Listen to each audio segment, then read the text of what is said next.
Excuse me. Oh, is my collar out? It's the end of the day and I'm getting a bit chilled.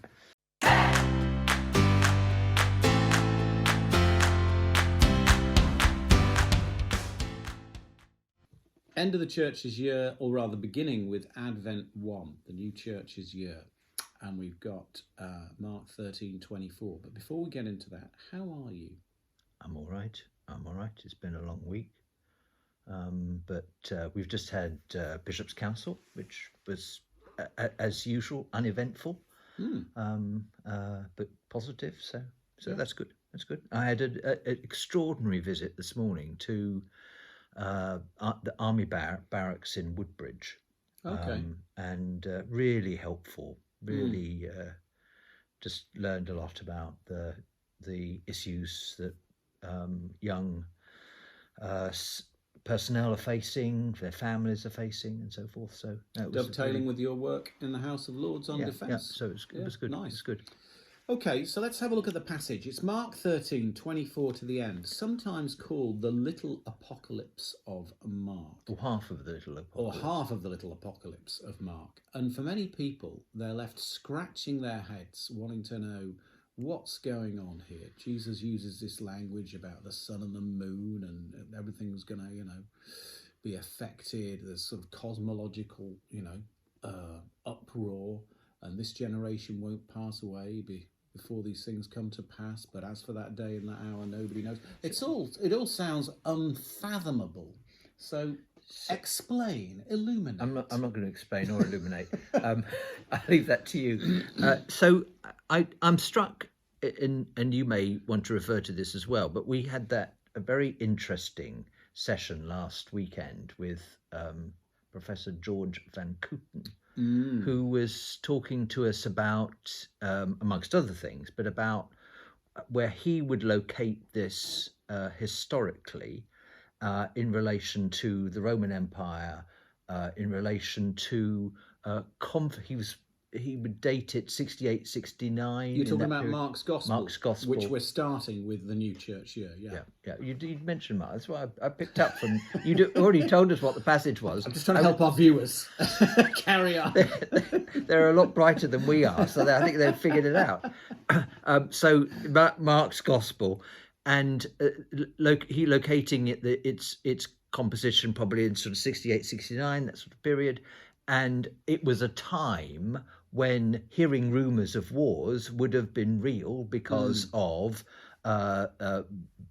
Boadicea revolt, the revolt in the Netherlands, which we didn't know anything about. No, I've forgotten what term he used for that, but anyway. Batavian revolt. Well done. And then the disappearance of Nero and the Jewish revolt going on. So lot of instability. So this was in the context of that, and of course, I'll come on to this. But for me, one of the ways in which a passage like this I think is valuable is it locates our time in a similar time. I mean, and probably every time in some way or other has been in a similar time. This season that we are in, and then the question is, so what is this? What's this waiting for? What are we anticipating? And we always locate it as the second coming, the eschaton.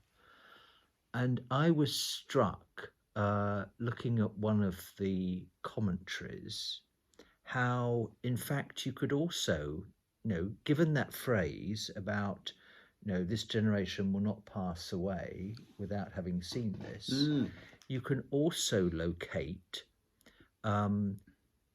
the fulfillment in the crucifixion. Because what did you have? You had people falling asleep, not keeping awake. You had people turning one against the other. You had the sky being darkened. You had the temple curtain being torn in two. So if you go through Mark, the whole of the chapter, you can pick out those sorts of images or those events and a sense of, so in what sense then do we see the uh, the death and resurrection of Christ as a fulfillment and an anticipation of that second coming. So so we are actually living in that time, which you talk about, that time where the victory is won, um, but we're still in that season, just as those first disciples and the readers of Mark's gospel would have been experiencing, still in that season where that is being played out. D-Day has happened, the war will be won, but there are still skirmishes and battles to be had. Yeah. So I just, because I get, we get, I think, fanciful sometimes in our interpretation of these eschatological passages. What are your thoughts? Well, to be fanciful, I was just trying to set you up nicely. Well, I mean, there are three main understandings of this passage, aren't there? Number one is it's about the end of time, as you say, the eschaton. So the early interpretations often looked at it like that, hence the term little apocalypse, that this is actually Jesus describing the end of all times. But there are problems with that, and you've just located some of them, such as Jesus saying this generation won't pass away until these things come to pass. And people try to do, interpretive acrobatics with that by saying, maybe it's the generation that's reading the passage that get away, can't be. No, I think the other thing that's problematic is the word parousia for the coming of Jesus doesn't actually appear in the passage either. Yeah, so there's a bit of a problem with suggesting this is, There's quite a bit of eisegesis going on. Quite. Secondly, another interpretation some eminent scholars like Tom Wright go for, which is this is about the destruction of the temple in AD 70. And that's what this really is describing. And he suggests that things like the quote from Daniel 7 about the return of the Son of the man to the earth. When you look at it closely, it's not actually that. It's quoting Daniel 7, which is saying the Son of Man coming to the Ancient of Days.